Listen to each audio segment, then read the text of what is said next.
Wish, A Recipe for Adventure is a full-length novel. It's based on the movie Wish, but it's from the point of view of Dahlia, who is the best friend. I thought that was an interesting premise. I'd love to see them do that with other Disney movies. I want to see Mulan from Shang's point of view, or Mushu's point of view.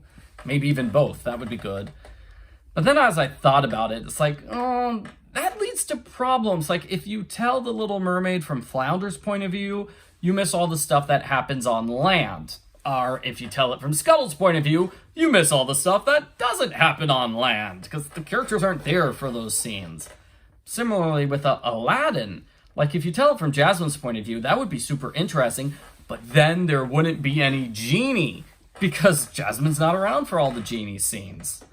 And that's sort of the problem this book runs into. Dahlia's not there for the entire movie. In fact, there's sort of like a 20-minute gap between her first appearance and her second appearance.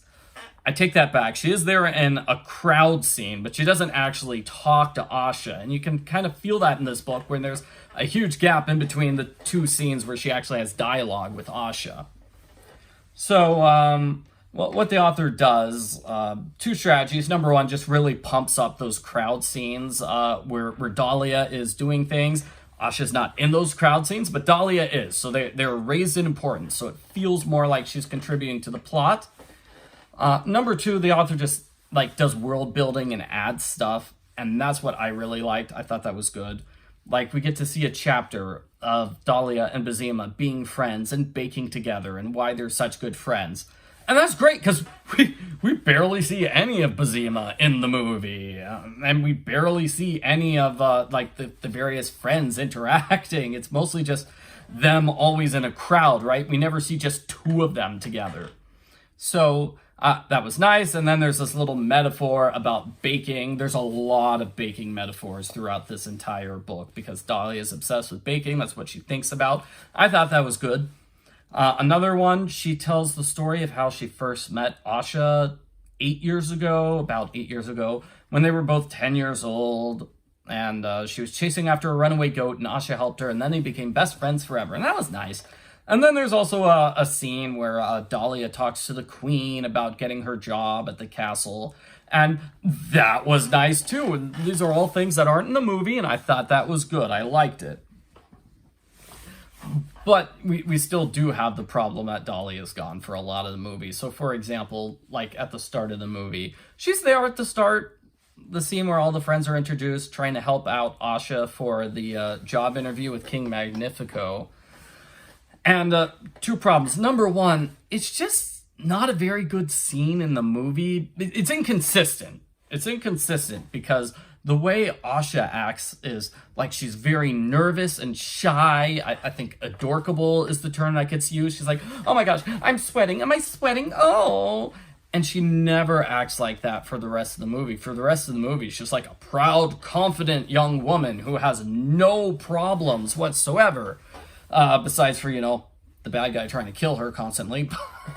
But similar with Dahlia in that first scene, she's like, I have a huge crush on King Magnifico. I love him. Tell him I love him. No, don't tell him I said that.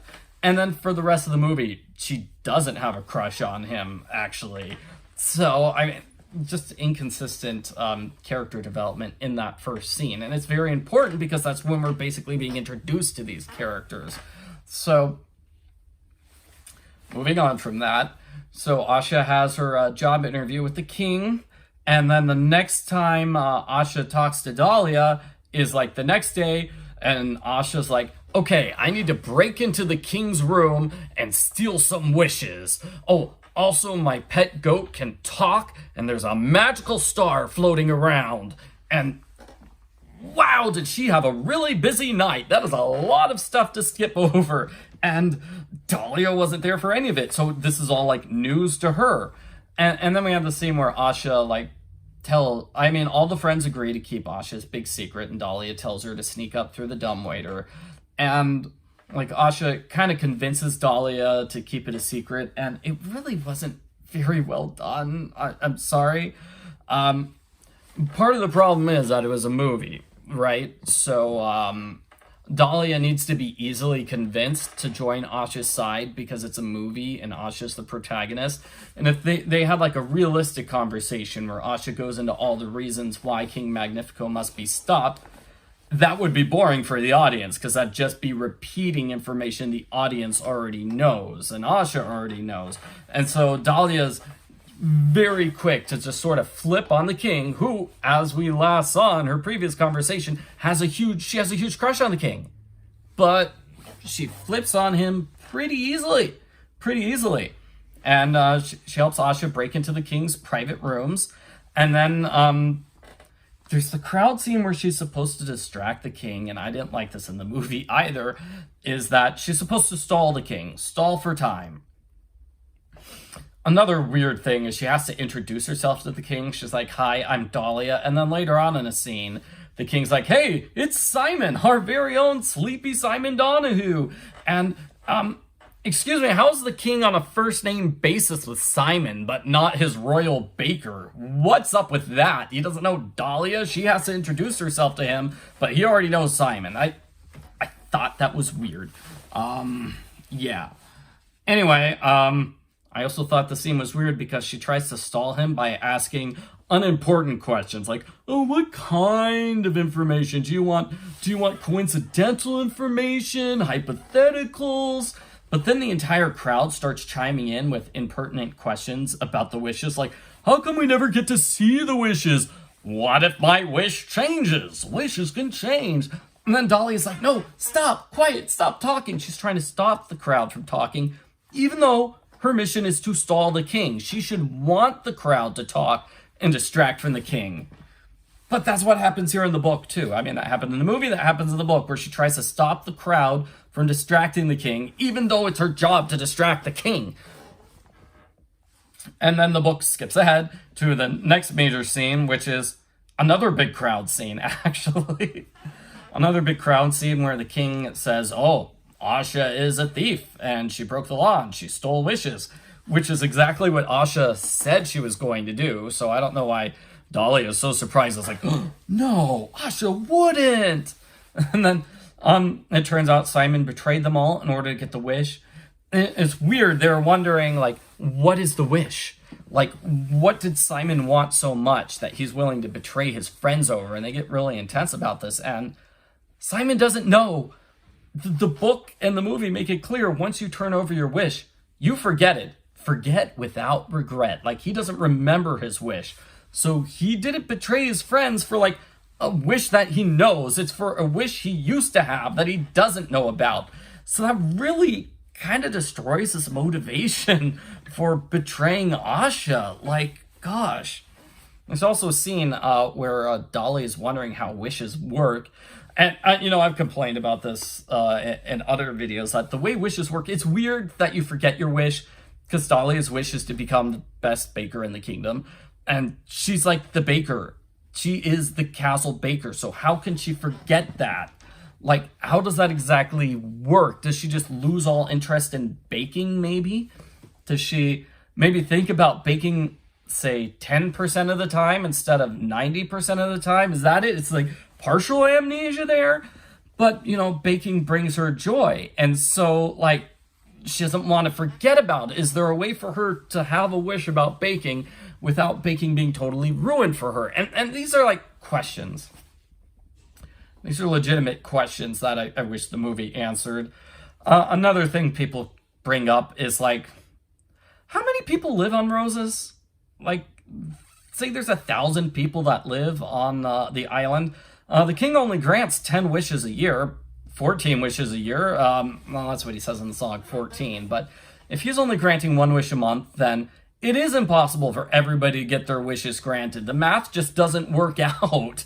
So, and Asha's big motivation is that he's not granting every single wish. But if just basic math says he can't grant every single wish, if he has to grant 10 wishes per month in order to grant everybody's wish, then it shouldn't be such a huge surprise.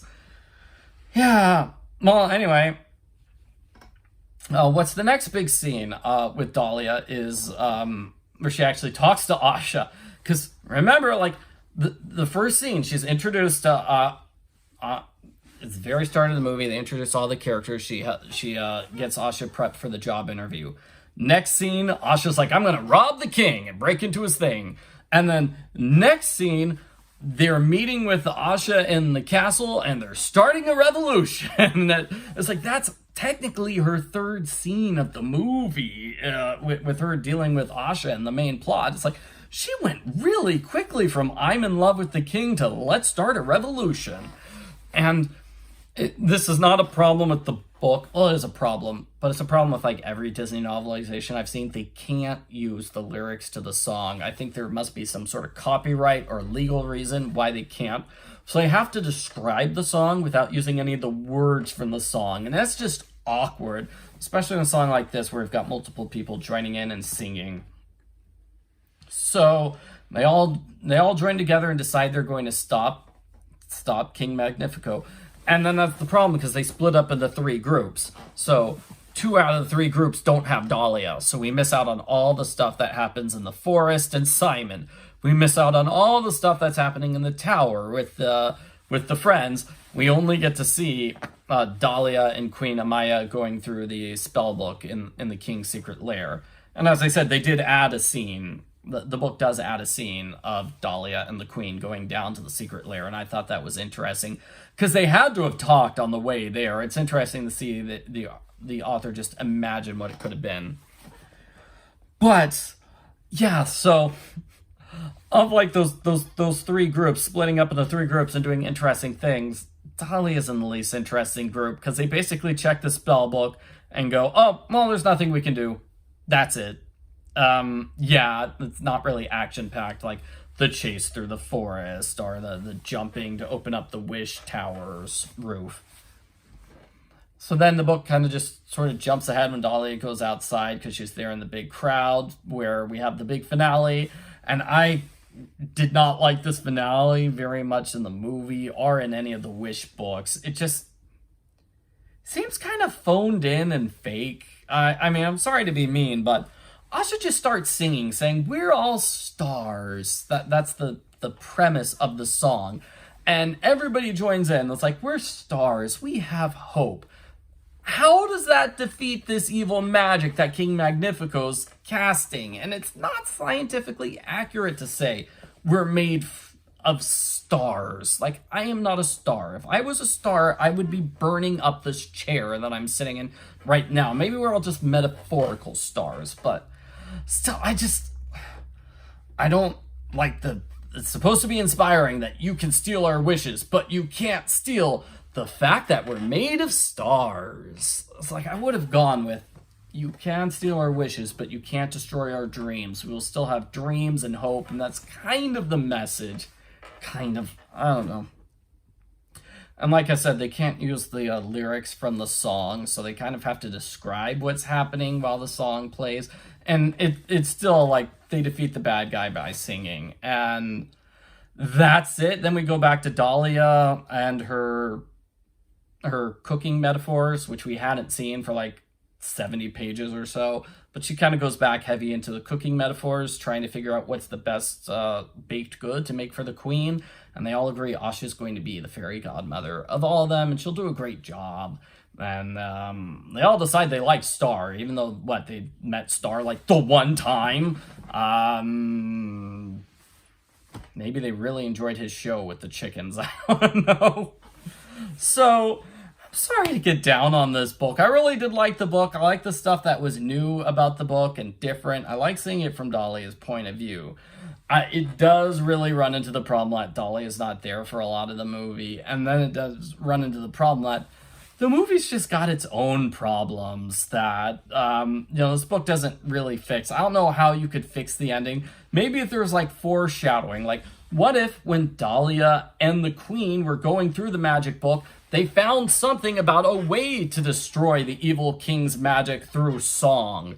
Like, that could have been...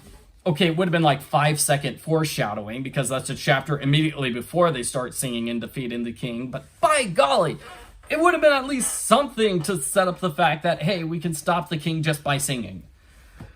So, yeah, gosh. And then just the way that everybody thinks they're entitled to have their wishes granted too is kind of rude of them as well. And, you know, I did like seeing Dahlia interact with her friends. Wish we could learn more about, like, how they became friends. Yeah, just more new stuff, I think I would say, because that was my favorite part of the book, and I still liked it enough that I would recommend it.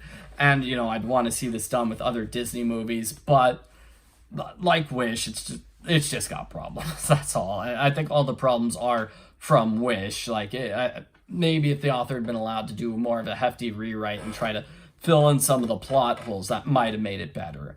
Okay, so thank you for watching. Hope you enjoyed my rambling review of Wish, A Recipe for Adventure, which is a good title, even though, does Dahlia have really, because Asha's the one who has the big amazing adventure, whereas Dahlia spends a lot of the book just baking in the castle.